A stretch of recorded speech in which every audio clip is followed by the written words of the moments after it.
This is macOS Ken. Looking ahead at the Mac and iPad, progress progresses on the OS front, and strike up the Olympic bands. It's Wednesday, the 30th of June, 2021.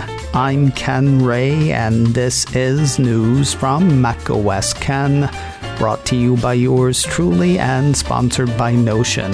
One workplace for your whole team. Get collaborating with $250 off at notion.so and use promo code macOSKen. This show is also supported by people like you, patrons through Patreon. Find out more and add your support at patreon.com/macOSKen. It's beginning to look a lot like getting ready for Christmas. Apple Insider highlights a report from the Economic Daily News. According to that, companies that make things that go into Apple things are gearing up production. According to Apple Insider, Apple component suppliers are said to have recently accelerated their work because of significantly stronger orders for products being released in the second half of 2021. The Google translated headline for the Chinese language site actually says something about strong athletic performance, which I think is just wonderful. The report has bearing maker Shenzhou Xing estimating a 15% rise in MacBook shipments this year versus last. Oddly, the same company is expecting to decrease its shipment of AirPods by up to 30%, according to the report. You know, when I think of bearings, I only think of ball bearings. I found a site that sells bearings, though, and it promises the best in ball, pillow block, wheel, roller, thrust, hub bearings, and more. I bring it up because I'm trying to figure out where you would put a bearing in an AirPod. Then I realize I know almost nothing about bearings of any sort. I do know that we shouldn't necessarily read anything into the apparent drop in bearings for AirPod. It's possible that Apple simply found a new supplier for those. By the same token, we shouldn't read too much into the increase in bearings for MacBooks, since Apple may have just shifted orders from another company to Shenzhou Xing. I guess the only hard news in this piece is Shenzhou Xing is hiring, and Apple's doing something with MacBook. There's no indication of what model MacBooks are involved, says Apple Insider, but it is most likely to be the expected revision of the MacBook Pro. Tough to know who is basing that on, but that's what Apple Insider says. Everybody's favorite uncle has some thoughts on Mac and iPad. Loup Ventures analysts Gene Munster and David Stockman have had a look at wait times for Apple's computer and Apple's What's a Computer? And they like what they see. What they see is a long wait for some of the devices, specifically the 24-inch iMac, which has a wait time of 18 to 23 business days, the 12.9-inch iPad Pro with its wait time of 12 to 17 business days, and the run-of-the-mill iPad, wait time 22 to 32 business days. That's as much as a month and a half in people days. Apple did indicate that there would be waits. Quoting Loup Ventures, on Apple's March earnings call, management guided to a $3 to $4 billion combined headwind for these two segments in the June quarter due to supply constraints, noting, "We expect to be supply-gated, not demand-gated." That looks to be the case, and it looks fine to Munster and Stockman.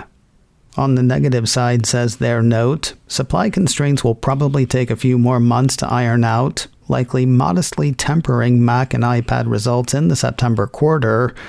On the positive front, we believe elevated demand will be longer lasting thanks to the work and learn from anywhere Tailwind, along with the ongoing transition of the Mac lineup to M1 chips. While folks are starting to go physically back to work and back to school, Munster and Stockman say we are still in the early stages of a new hybrid paradigm, with business, schools, and consumers electing to outfit and upgrade their hardware. That's got the analysts thinking that Mac and iPad can both grow revenue 8%, 7%, 6%, and 4% in fiscal year 2022 through 25 respectively, which would be above consensus estimates. Future Macs may cost you more in the UK. iMore says creators and performers in the United Kingdom are trying to get the government to slap a 3% tax on the Mac, the iPad, Windows machines, Android devices, and, memory sticks maybe. According to the piece, the levy would apply to everything that can store and download creative content. The money raised would go into a new creative fund, dubbed a smart fund in the piece. People for it say it could generate £300 million per year for the UK's creative sector. Theoretically, that would benefit people whose work is cut up and downloaded or streamed, with none of that money going back to the people who created the content. People against it say it would basically be a new tax on consumers. It's just an idea for now. There is no official proposal yet, according to iMore. Developers have a new round of betas to test, operating systems before the next operating systems. iDownload blog ran a piece early Tuesday saying Apple had seeded the fourth betas of iOS and iPadOS 14.7, tvOS 14.7, watchOS 7.6, and macOS Big Sur 11.5 to developers. Apple will seed a corresponding public beta for supported platforms in the near future, according to iDownload blog. Guess what? The future is now. Actually, the future is several hours ago. About 5 minutes after I wrote that story, I was scanning the feed and found 5 stories from iMore, each announcing the public betas of the various operating systems. Want to be a developer? Learn to code. Want to be a public beta tester? Learn more at beta.apple.com.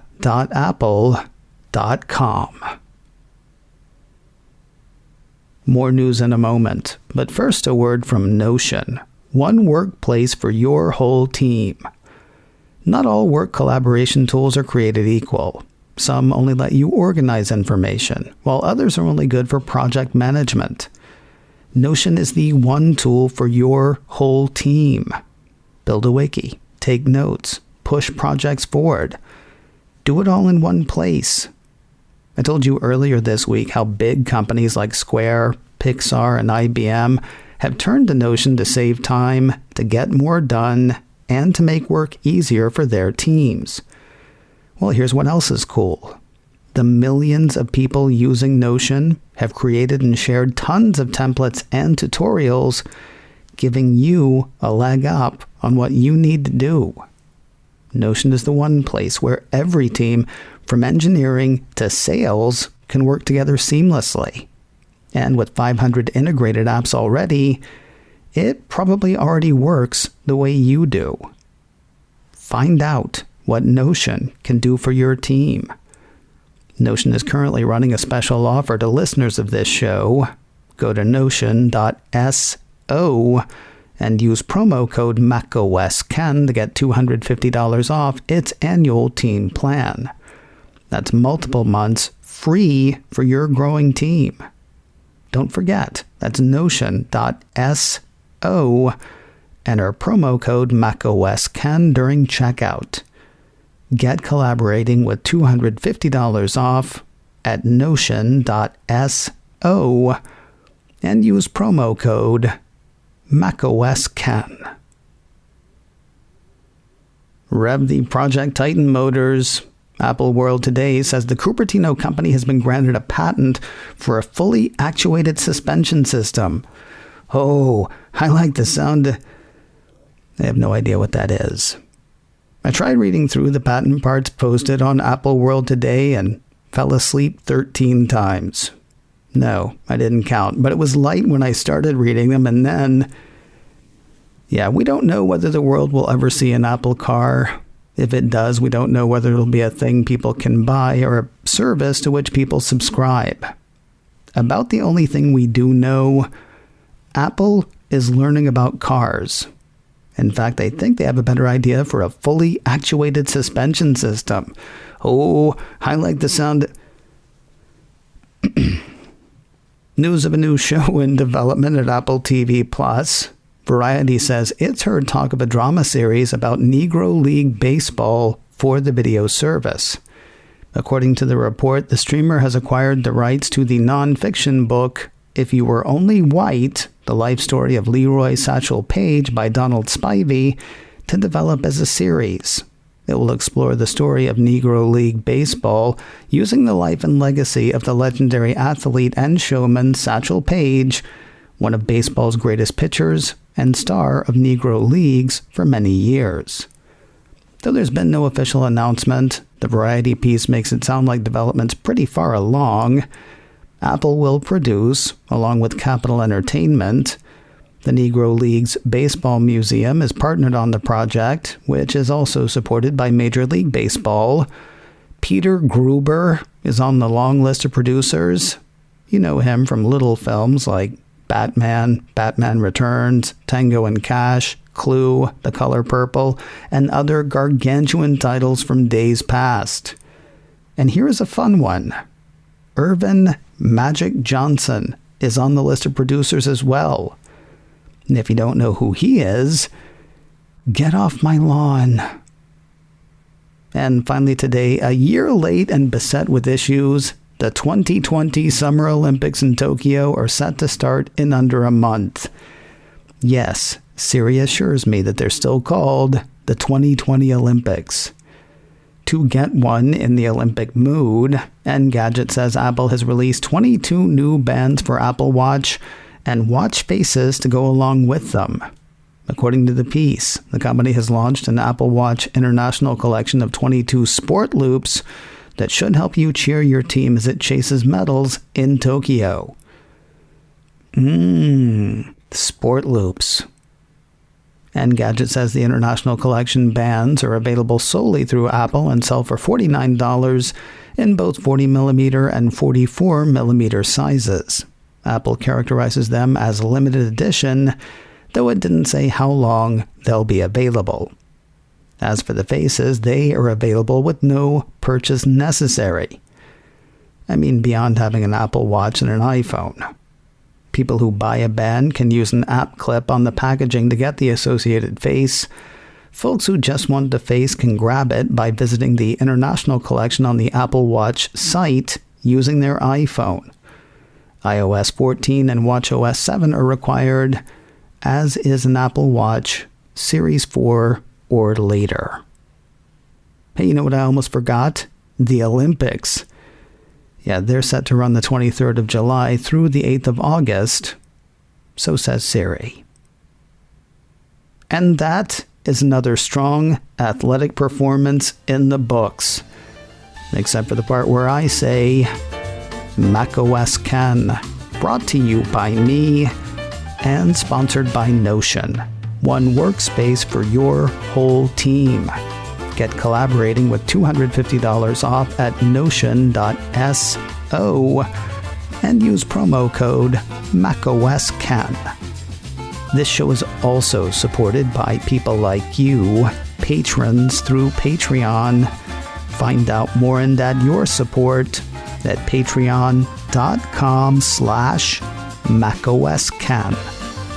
Advertising handled by Backbeat Media. Online at backbeatmedia.com. You can reach me a couple of ways. Info at macoscan.com or call 716-780-4080. Until next time, that is news from macOS Ken. I'm Ken Ray.